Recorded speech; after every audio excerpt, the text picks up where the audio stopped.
What's up guys, this is your boy Fearless. Guys, aujourd'hui, on va parler des 6 choses que j'ai apprises pendant ma dépression. Je vais les partager avec vous. Je veux que ces conseils-là puissent t'aider à pouvoir évoluer, confronter ta souffrance, la surmonter afin que tu puisses être totalement libre. N'hésite pas dans les commentaires aussi de me dire quel conseil t'a le plus aidé. Et si tu as un conseil que tu veux partager aussi avec moi et avec les autres, partage-le pour qu'on puisse tous grandir ensemble et qu'on puisse tous être davantage libres. So, let's get into it.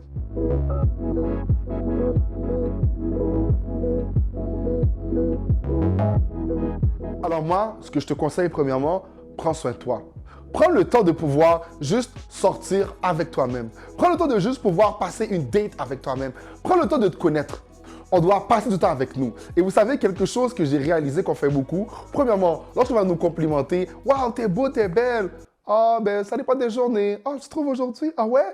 Yo, c'est quoi tes qualités? » Ben, ce qu'on dit de moi, ce qu'on dit de toi, qu'est-ce que tu penses de toi? Et lorsqu'on va nous demander nos défauts, oh my, ça va sortir là, je suis ça, je suis ci, je suis ça, je suis ci, je suis. On est tellement habitué à toujours avoir cette mauvaise perspective de nous. On doit prendre l'habitude de pouvoir se complimenter, pouvoir s'admirer, pouvoir être être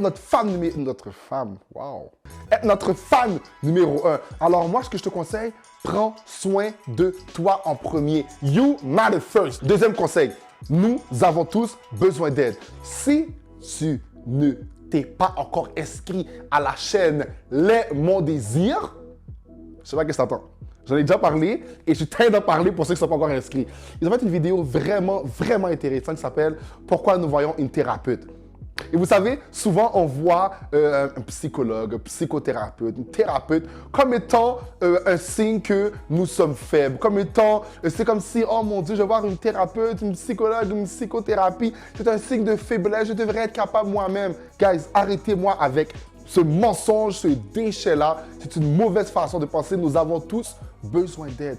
Tu as besoin de parler à quelqu'un. Tu as besoin de quelqu'un qui est plus mature que toi, quelqu'un qui est plus expérimenté que toi, quelqu'un qui a les outils nécessaires pour pouvoir t'aider, pour pouvoir te permettre aussi de voir qu'est-ce que toi, tu ne vois pas.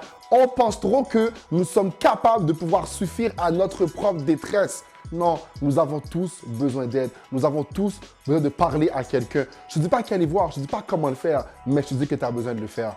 Troisième point, pardonne à ceux qui t'ont fait du mal. Je veux partager une petite expérience, quelque chose qui m'a fait réaliser que je n'allais pas bien et qu'il fallait que je pardonne. Je me rappelle, j'étais à l'hôpital après l'accouchement de ma femme. Ma mère m'appelle au téléphone. Je suis déjà fatigué, je suis déjà tanné de tout le processus. Ma mère m'appelle, puis là, elle commence déjà avec une réprimande. Guys, j'ai crié sur ma mère. Vous savez c'est quoi crier sur sa mère? J'ai crié sur ma mère. Il y a du monde dans la rue qui sont littéralement arrêtés pour me regarder. J'ai crié, avec toi, il y a toujours un problème. Là, tu m'énerves, tu me fais toujours... J'ai tout, comment on dirait, lagué. J'ai juste tout vomi ce qui se passait à l'intérieur de moi. Et je me rappelle, ma mère est restée au téléphone en silence. Elle a raccroché. Moi, ça m'a fait du bien. Elle a été blessée. Elle comprend pourquoi aujourd'hui je snap. Mais tu sais quoi? J'ai réalisé que je ne l'avais jamais pardonné. Il y a des choses qu'elle m'avait dit auparavant. Il y avait des réflexes qu'elle avait. Et les parents ne veulent pas nous faire du mal. Nos parents, ils nous aiment pour de vrai. Mais des fois, ils n'ont pas cette capacité de pouvoir dire qu'est-ce qu'ils ont envie de dire de la bonne façon. Et là, j'ai juste snap sur elle. Et là, je me rappelle, mes soeurs m'ont appelé. « Hey Ruben, pourquoi t'as crié ce moment? Qu'est-ce qui s'est passé? Hey, m'énerve! » Puis là, je parlais. Puis là, je me rappelle, ma grande sœur Rose, elle m'a dit « Oh, t'as beaucoup de choses dans le cœur par rapport à maman, hein? » Et quand elle m'a dit ça, j'étais comme « Wow, je crois tout. » Et là, j'ai réalisé que pour de vrai, il y a beaucoup de personnes qui m'ont fait du mal et je n'avais pas pardonné. Oh, ma mère est comme ça, mon père est comme ça, mon ami est comme ça, ma femme, elle est comme ça.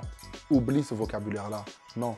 Reconnais ceux qui t'ont fait du mal et pardonne-les. C'est un processus qui peut être difficile, mais qui est nécessaire pour le bien de ton âme. Quatrième point, il faut se permettre de pleurer et de souffrir.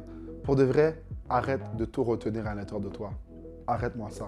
Je m'en fous que tu es un garçon, je m'en fous que tu es un homme, je m'en fous que tu as 16 ans, je m'en fous que tu as 20 ans, je m'en fous que tu as 50 ans, je m'en fous que tu aies envie d'avoir l'air viril. I don't care. Il faut se permettre de pleurer et de souffrir. En 2019, j'ai pleuré comme j'ai jamais pleuré dans toute ma vie. Je pense que juste l'année 2019, j'ai pleuré plus que toutes les autres années combinées de ma vie et je n'exagère même pas. Je me rappelle, je marchais dans un parc derrière chez moi, puis là, j'étais assis sur une chaise. J'ai commencé à pleurer, guys, j'ai pleuré pendant potentiellement près d'1 heure. Je n'exagère même pas. non-stop. J'ai juste pleuré, pleuré, pleuré. J'essaie d'arrêter, je n'arrivais pas. Il y a beaucoup de choses que j'avais gardées à l'intérieur de moi qu'ils n'en pouvaient plus là. Et là, c'est comme s'il y avait le puits de ma souffrance et là, l'eau a décidé de sortir par force.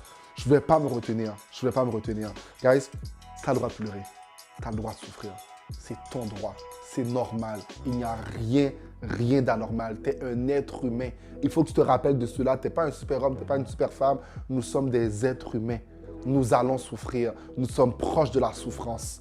Nous sommes victimes même de la souffrance des autres. Nous sommes des êtres humains instables. Nous n'avons aucun contrôle sur les circonstances de la vie. T'es correct aujourd'hui, demain tu peux avoir le Covid, demain tu peux mourir. Regarde Kobe Bryant, un des gars que tout le monde voyait comme indestructible, qui est mort dans un accident d'hélicoptère. Guys, c'est correct d'admettre que nous sommes faibles. Tu as le droit de pleurer, tu as le droit de souffrir. Arrête de le garder à l'intérieur de toi. Vis tes émotions parce qu'elles ont besoin de sortir et ça va te faire du bien. Cinquièmement, arrête de jouer à l'acteur. Prends le temps de ne pas bien aller. I know it sounds wrong, hein? Prends le temps de ne pas bien aller. Voilà, ce que je faisais, c'est que je montrais à tout le monde que j'allais bien. Mais avant tout cela, je voulais me convaincre moi que j'allais bien. Alors, j'allais toujours arriver avec ce sourire. What up? Comment ça va? J'étais souriant. Je m'assurais par moments aussi de me pointer partout. On m'invitait. J'ai pas envie. Je vais pas bien. I don't care. Faut que je sois là. Si je suis pas là, ils vont se poser des questions. Et là, je pensais toujours à comment le monde, ils vont interpréter mon silence, comment ils vont interpréter mon absence et tout. Non, non, non, non, non, non, non. Arrête de jouer à l'acteur. Ça va tenir toi en premier. Arrête. Ça demande beaucoup, beaucoup de travail à tout ton esprit, à toute ton âme de toujours devoir jouer à l'acteur, de toujours devoir camoufler tes émotions. Un jour, ça va sortir. Arrête de jouer à l'acteur. Reconnais que tu ne vas pas bien. Prends le temps de ne pas bien aller. C'est pas grave si tu vas dire au monde, guys, je suis pas disponible. Guys, je m'enlève des réseaux sociaux. Guys, je serai moins là au chilling. I don't care what it is. Chérie, peu importe, j'ai besoin d'un peu de temps. S'il te plaît, cette semaine, donne-moi un peu de temps. Je vais peut-être prendre plus de marche que d'habitude. Peut-être que je vais m'isoler dans un chalet pendant une fin de semaine. Peu importe c'est quoi, prends le temps de ne pas bien aller. Prends le temps pour toi. Arrête de jouer à l'acteur. Arrête de faire comme si tout va bien. Un jour, tout cela va remonter et ça va te faire beaucoup de mal. Sixièmement et dernièrement, Dieu est parfaitement et éternellement fidèle. Tout ce que j'ai à vous dire, guys, tout ce que j'ai à vous dire, c'est que Dieu est fidèle. Tout ce que j'ai à vous dire, c'est que Dieu peut et Dieu va. Tout ce que j'ai à vous dire, c'est que la fidélité et la grâce de Dieu va vous accompagner jusqu'à la fin de vos jours pour de vrai. Vous savez ce que j'aime avec Dieu? Mon Dieu qui est un Dieu personnel, un Dieu qui aime, un Dieu qui prend soin, un Dieu qui console, un Dieu qui fortifie, un Dieu qui accompagne. C'est que même dans les pires moments de ta souffrance, ou peut-être que tu l'as renié, ou peut-être que tu as adopté des comportements qui ne reflétaient pas ta réelle personne, dans le moment où tu as pu blesser d'autres personnes, Dieu comprend.